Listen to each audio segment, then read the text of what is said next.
Good morning and welcome back to the Casual Chef's Kitchen. Tonight I'm doing carrot ginger soup and I just finished up prep. Let's take a look. 2 pounds of carrots, that's about 3 cups of veggie stock. Got some shallot. I got some more shallot, but these shallots will be fried and used as garnish. Of course, there's the coconut milk I picked up at the Super X Market yesterday. Garlic. There's the lime peel, lime juice, the ginger.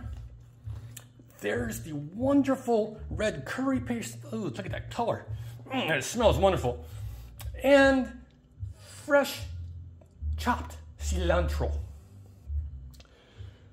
which will also be used as garnish.